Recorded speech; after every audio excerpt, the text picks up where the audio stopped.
Why did God, the creator of the universe, wrestle with a mere human and, in a sense, lose? What could this strange biblical moment mean for us? Could it challenge everything we know about God's power and purpose?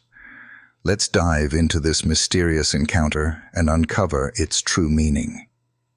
In Genesis 32, Jacob finds himself in the middle of a life-changing event, a physical struggle with God himself. How could a mere human prevail against the Almighty? This moment not only challenges our perception of God's power, but also opens a window into our own spiritual journeys. Today, we'll explore the context behind Jacob's wrestling match with God, unpack the spiritual lessons hidden in this encounter, and reflect on how this story shapes our understanding of God's transformative power in our lives. From fear and self-reliance to surrender and transformation, let's uncover the deeper meaning together. 1. Jacob's fear and the context of the struggle. Jacob stood at a crossroads in his life, facing a reunion with his estranged brother, Esau. It had been years since he had deceived Esau, stealing his birthright and blessing. Now, after years of fleeing and living in exile, the day of reckoning had arrived. Esau was on his way with 400 men, and Jacob's fear gripped him. He didn't know if his brother would seek revenge, and the thought of facing the consequences of his past actions filled him with dread. Jacob's internal battle, fueled by guilt and anxiety, reflected in his external actions. He decided to divide his family and possessions into two groups, hoping that if one was attacked, the other might survive. Yet, deep within, Jacob knew that no strategy could protect him from the most dangerous enemy he was facing: himself. His fear, guilt, and regret over his past actions loomed large. As Jacob lay awake that night, the reality of his situation became even more apparent. The battle wasn't just about Esau. It was about facing the consequences of his decisions, his sin, and the unresolved issues within his heart. He had always relied on his cunning and scheming to get ahead in life. But now, standing on the brink of a confrontation with his past, he was forced to confront his inner demons. In desperation, Jacob prayed to God for deliverance. He acknowledged God's promises, even in the midst of his fear. Jacob's prayer was heartfelt, a cry for help in his moment of uncertainty. "Save me, I pray, from the hand of my brother, from the hand of Esau, for I fear him," he begged. His words were not just a plea for protection, but a recognition that only God could deliver him. Jacob's prayer was not just about his physical safety, but his spiritual state, acknowledging that he needed God's intervention to face his past. Just like Jacob, we all face moments of fear, guilt, and shame that stem from our past mistakes.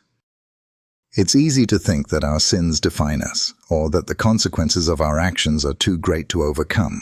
But Jacob's prayer shows us a powerful lesson. Even in our darkest moments when we feel unworthy of God's help, He is always willing to respond to a humble heart. We don't have to fight these battles alone. God is always there, ready to help us confront our past, heal our wounds, and move forward in faith. 2. The mysterious wrestling match. In the dead of night, Jacob found himself alone, wrestling not with an enemy he could see or understand, but with an unseen force that had appeared out of nowhere. The stranger who approached him in the darkness was not a bandit, not a soldier from Esau's camp, but someone far more significant, someone who would change Jacob's life forever. The battle began abruptly, with no explanation, no words exchanged. Jacob, already drained from the stress of the day and the emotional weight of his past, found himself locked in a physical confrontation with this mysterious figure. It wasn't a brief scuffle, but a prolonged struggle that lasted all night. There was no one around to witness this match, no escape for Jacob. Every move, every twist of his body, every breath he took, he felt the weight of his fear, guilt, and the urgency to survive. As the night wore on, something extraordinary began to dawn on Jacob. This was no ordinary man. He soon realized that the person he was wrestling with was not just a human adversary, but God himself, disguised in a form Jacob could understand. This encounter was a theophany, a tangible, physical manifestation of the divine.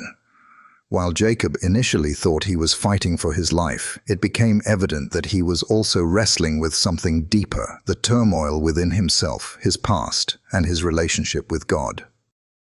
God's appearance as a wrestler was not arbitrary. Jacob had spent his whole life fighting against his brother, against his father, against his circumstances. His identity was built on struggle, manipulation, and control. He had always sought to win by his own strength, using deceit and force to secure his future. So it only made sense that God, in his infinite wisdom, would meet Jacob where he was, right in the middle of his battle. This encounter speaks volumes about how God interacts with us. He doesn't always appear in grand, overwhelming forms, but often meets us where we are, in the midst of our struggles. Jacob was a man who had spent his life relying on his own strength. But now, as he wrestled with God, the struggle wasn't about winning or losing in a conventional sense. It was about something deeper. God was showing Jacob that his true battle was not against the world around him, but within himself. This physical wrestling match was God's way of confronting Jacob with the truth, that he couldn't control everything, that his strength was not enough to overcome his fears, his past, and his sin. In this way, God met Jacob in his struggle, just as he meets us in ours. Through the fight, Jacob was about to learn that true victory comes not from strength, but from surrender. 3. Why God lost the wrestling match. As the hours of the night passed, the struggle between Jacob and the mysterious figure intensified. Jacob, though exhausted, clung fiercely to his opponent, unwilling to let go. But then, at the pivotal moment, something unexpected happened. God, in his divine power, did not continue to overpower Jacob as one might expect from an all-powerful deity. Instead, God allowed the battle to reach its climax by gently touching Jacob's hip, causing it to dislocate. In that instant, Jacob, who had been fighting with all his might, found himself physically broken. The text makes it clear that God, who could have easily ended the fight at any moment, chose to limit his power for a far greater purpose. God wasn't concerned with defeating Jacob. Instead, he was focused on transforming him. By dislocating Jacob's hip, God demonstrated that victory doesn't always come through strength or force, but through vulnerability and surrender. This moment of physical weakness would become the key to Jacob's transformation. Jacob, who had always relied on his own cunning and strength to navigate life, was now left limping, unable to run or fight. This physical wound, though painful, was not a punishment. It was a merciful act of grace. Jacob's self-sufficiency, which had been his armor throughout his life, was now broken. And with it came a deep lesson in dependence on God. God didn't lose the wrestling match. Rather, he allowed Jacob to prevail, not through power, but through perseverance and surrender. Jacob's victory came not from overpowering his opponent, but from his refusal to let go, even when his own strength failed him. This is where the true meaning of the struggle lies. Jacob did not win because of his might, but because of his willingness to cling to God, even in his weakness. God's choice to wound Jacob in this way was not cruel, it was transformative. Jacob's limp would serve as a lifelong reminder that true strength comes not from ourselves, but from our reliance on God. This moment marked the beginning of Jacob's spiritual journey, one where he would no longer wrestle with God in defiance, but rather in trust and surrender. Jacob's victory wasn't in defeating God, but in recognizing that God was the source of his strength. Sometimes, we too must experience moments of weakness and brokenness to understand that we cannot rely on our own strength to navigate life's challenges. It is in these moments that God's grace works most powerfully, breaking our pride and drawing us closer to him. Jacob's physical wound was the beginning of his spiritual healing. 4. The moment of transformation.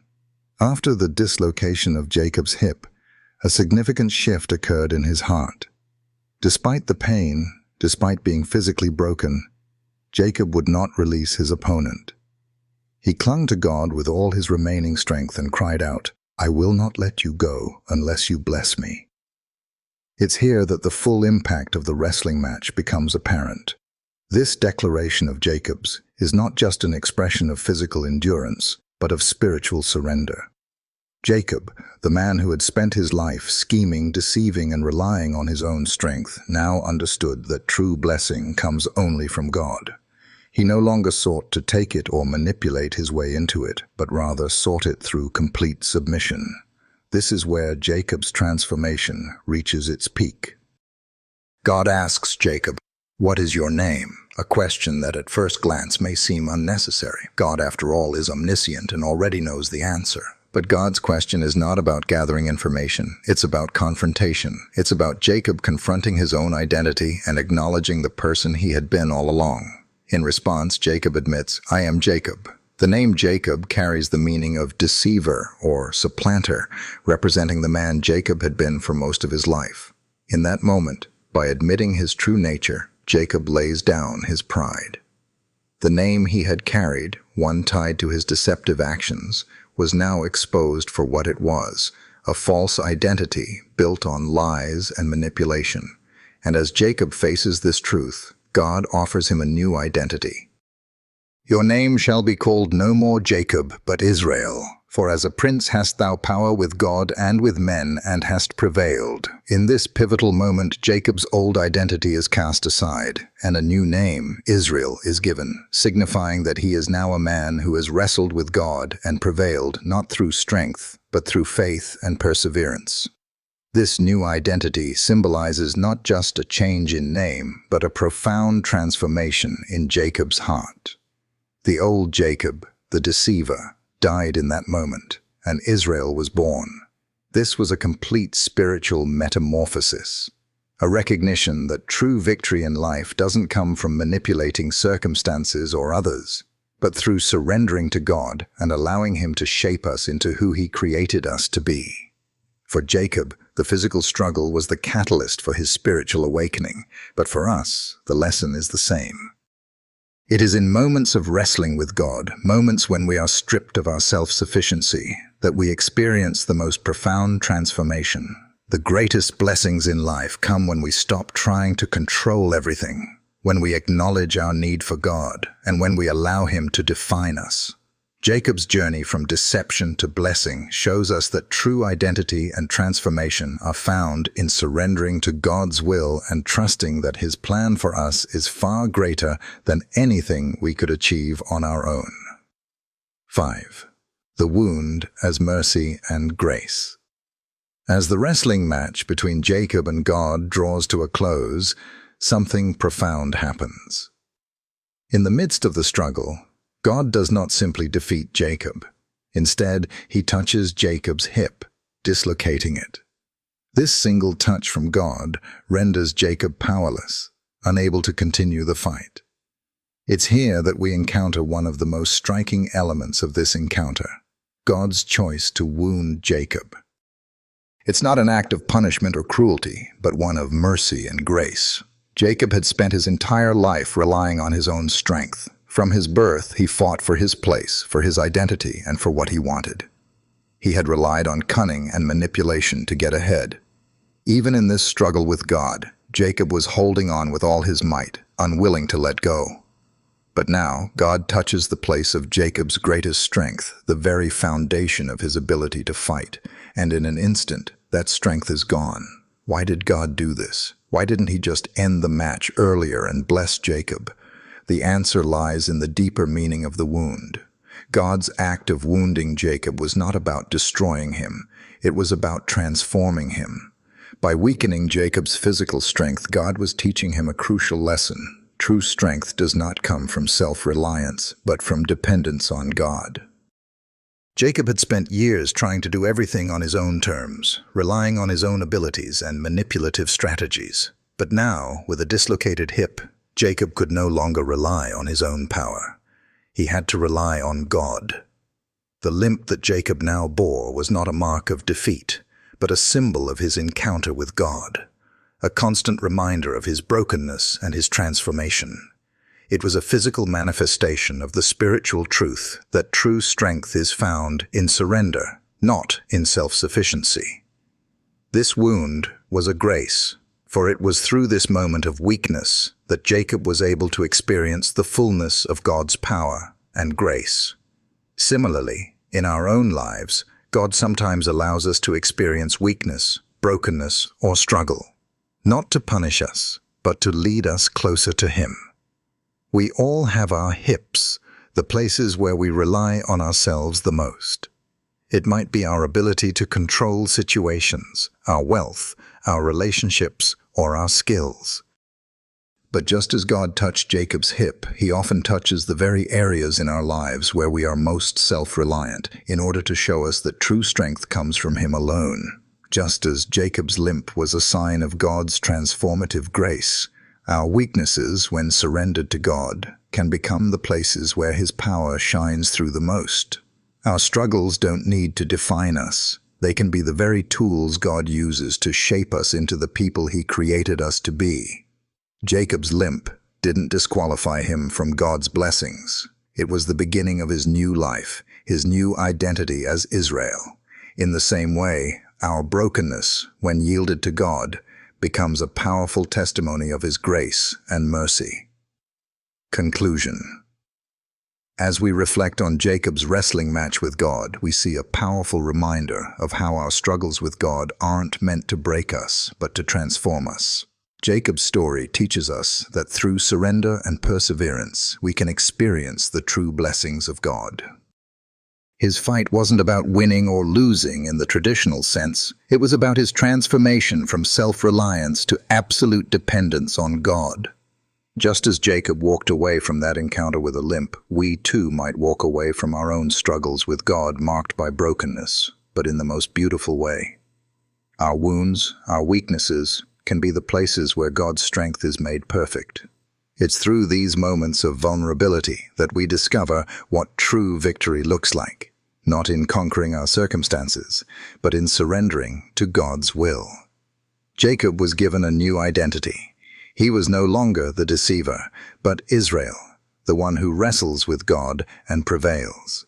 In the same way, when we face God in our struggles and surrender to His will, we receive a new identity, a new purpose.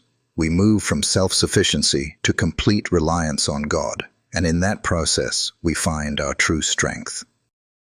So, as we walk through the challenges in our own lives, let's remember that our wrestling matches with God are not signs of failure, but opportunities for growth.